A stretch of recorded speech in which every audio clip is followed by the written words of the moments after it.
Hello बच्चों, आज हम करते हैं रिफ्रैक्शन ऑफ लाइट।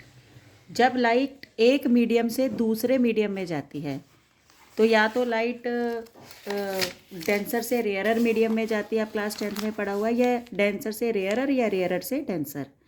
तो लाइट की बेंडिंग होती है तो उसे हम कहते हैं refraction of light.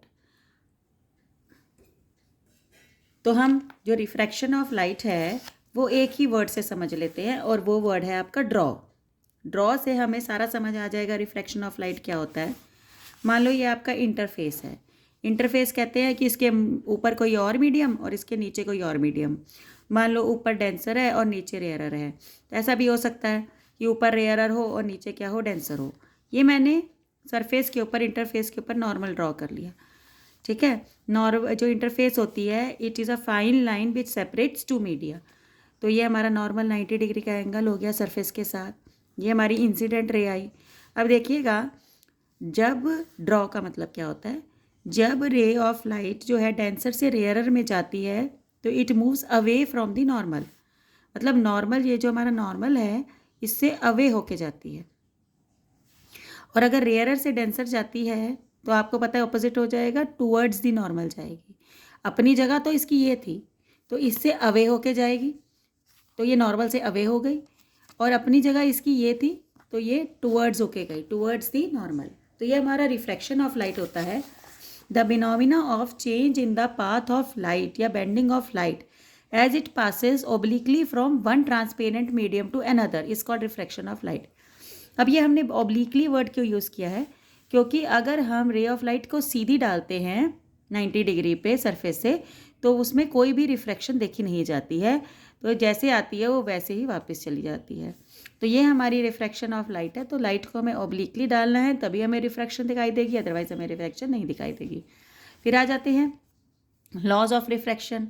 Incident ray, reflected ray and normal. Refracted आएगा यहाँ पर, refracted ray all lie in a same plane. और दूसरा होता है स्नेल्स लॉ। स्नेल्स लॉ कहता है sine of incident angle upon sine of refractive angle is equal to mu. Light जो जा रही है वो वन मीडियम से कौन से मीडियम पे जा रही है, टू मीडियम से। डेंसर से रेयरर भी जा सकती है और रेयरर से डेंसर भी। तो जहाँ पर भी आपका रिफ्लेक्शन होगा वहाँ पर आप क्या लगा सकते हैं, स्नेल्स लॉ लगा सकते हैं। अब हम बात करते हैं रिफ्रैक्टिव इंडेक्स की, जो हमने स्नेल्स लॉ में म्यू यूज़ किया था। म्यू है रिफ्रैक्टिव इंडेक्स। तो रिफ्रैक्टिव इंडेक्स की डेफिनेशन होती है velocity of light in vacuum. कोई भी वैक्यूम में जो लाइट की वेलोसिटी होती है वो हमें पता है 3 × 10⁸ होती है, divided by velocity of light in medium. तो मीडियम के डिवाइड कर देना है, तो ये हमारा रिफ्रैक्टिव इंडेक्स होता है। रिफ्रैक्टिव इंडेक्स किस किस चीज़ पे डिपेंड करता है, मीडियम के नेचर पे डिपेंड करता है, वेवलेंथ ऑफ लाइट पे डिपेंड करता है, टेम्परेचर और नेचर ऑफ सराउंडिंग मीडियम पे भी ये डिपेंड करता है। तो ये 4 फैक्टर आपको याद होने चाहिए कि जो हमारा म्यू है वो किस पे डिपेंड करता है, वेवलेंथ पे करता है, नेचर ऑफ लाइट पे करता है, मीडियम पे टेम्परेचर पे करता है और सराउंडिंग मीडियम पे करता है।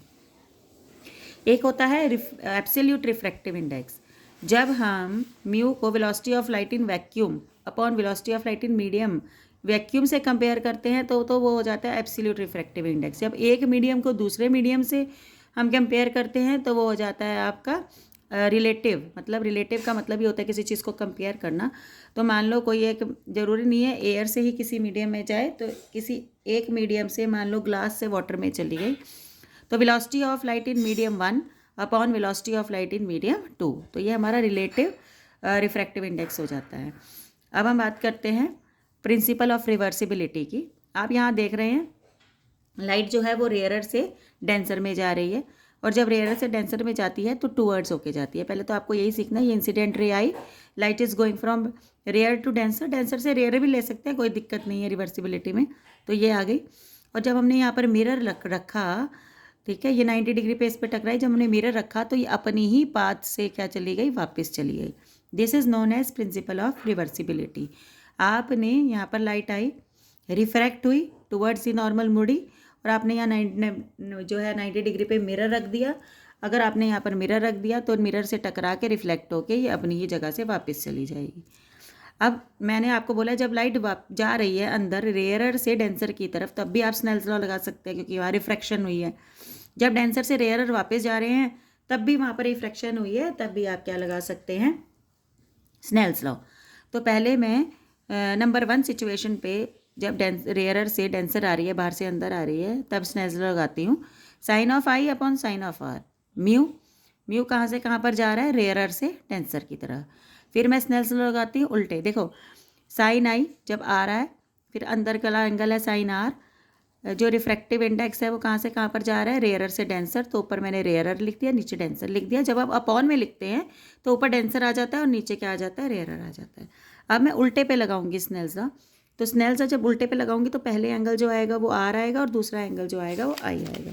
तो इसी तरह से मैं स्नेल्स लॉ लगाऊंगी दूसरे पे भी। तो दूसरे सिचुएशन पे जब हमने स्नेल्स लॉ लगाया तो साइन ऑफ आर, मैंने बोला था पहला एंगल यहाँ पर आर होगा, दूसरा एंगल आई होगा। तो light is going now from denser to rarer, तो नीचे से ऊपर जा रही थी, मतलब कि यहाँ पर हमने देखा था it is going from denser से रेयरर दूसरे केस में। तो हमने यहाँ पर लिख दिया, यहाँ पर लिख दिया हमने डेंसर से रेयरर। और जब अपॉन में लिखते हैं तो उल्टा लिखते हैं, नीचे वाला ऊपर आ जाता है और ऊपर वाला नीचे चला जाता है। फिर हमने दोनों इक्वेशंस को मल्टीप्लाई कर दिया। साइन आई से साइन आई कट गया, साइन आर से साइन आर कट गया, हमारे पास ये रह गया mu R D into mu D R. तो ये आपने 1 हो गया। तो mu D R is equal to 1 upon mu R D. तो अगर मेरे को रिफ्रैक्टिव इंडेक्स रेयर से डेंसर का दे रखा है 2/3, तो मैं डेंसर से रेयरर का निकाल सकती हूँ 3/2, मतलब ये ऑपोजिट हो गया। हमने ये पढ़ा है यहाँ पर प्रिंसिपल ऑफ रिवर्सिबिलिटी में। अब हमारे पास आती है रिफ्रैक्शन थ्रू ग्लास प्रिज्म। अब आप इसका पहले डायग्राम समझ लो। डायग्राम में क्या है आपका, इसका आपने एक स्लैब ली है, स्लैब जो है वो डेंसर है और एयर जो है वो रेयरर है। ये आपने नॉर्मल ड्रॉ किया। अब ये हमारी इंसिडेंट लाइट है, ये हमारी इंसिडेंट लाइट है जो it is going from rarer to denser, तो it will move towards the normal. इसने फिर से क्या किया, यहाँ पर जाके स्ट्राइक किया, यहाँ हमने फिर से नॉर्मल ड्रॉ किया और now light is going from denser to rarer, it will move away from the normal. ये आपका एंगल आई है, ये आपका एंगल आर है, ये भी एंगल आर है क्योंकि ऑल्टरनेट इंटीरियर एंगल्स हो गए और बाहर वाले एंगल को हम ई एंगल मान के चलते हैं। अब हम क्या करते हैं, पहली वाली जगह पर स्नेल्स लॉ लगाते हैं। जैसे कि मैंने आपको बोला ही था कि पहली वाली जगह पे आप क्या लगाएंगे, स्नेल्स लॉ लगाएंगे। अब जैसे मैं बोल रही हूँ हम पहले वाले पे स्नेल्स लॉ लगाएंगे। स्नेल्स लॉ देखिए, ऊपर वाला एंगल आई है साइन आई, नीचे वाला एंगल आर है साइन आर। म्यू एयर से ग्लास में, एयर से ग्लास में जा रहा है, तो एयर से ग्लास में जा रहा है, तो जब अपॉन में लिखते हैं तो नीचे वाला ऊपर और ऊपर वाला नीचे, इसको मैंने इक्वेशन नंबर 1 नाम दे दिया। दूसरे पॉइंट पर हम स्नेल्स लॉ लगाएंगे क्योंकि जहाँ जहाँ रिफ्रैक्शन होती है वहाँ वहाँ हम स्नेल्स लॉ लगा सकते हैं। तो light is going from denser to rarer, तो ग्लास से एयर में जा रही है, ग्लास से एयर में मतलब डेंसर से रेयरर, तो it will move away from the normal. तो ऊपर वाला एंगल है, जो पहला एंगल है वो आर है, दूसरा एंगल ई है। तो म्यू कहाँ से जा रहा है, ग्लास से एयर में, अपॉन में लिखेंगे mu A upon mu G, उल्टा हो जाएगा। फिर हम इस इक्वेशन और इस इक्वेशन को मल्टीप्लाई करेंगे। जब हम इस इक्वेशन और इस इक्वेशन को मल्टीप्लाई करेंगे तो साइन आर से साइन आर गया, sine I upon sine E बच गया, म्यू जी से mu G cancel, mu A से mu A cancel, is equal to 1। तो साइन आई साइन ई के बराबर आ गया। इसका मतलब एंगल आई एंगल ई के क्या होता है, बराबर होता है। ये हमने पढ़ी है रिफ्रैक्शन थ्रू ग्लास प्रिज्म।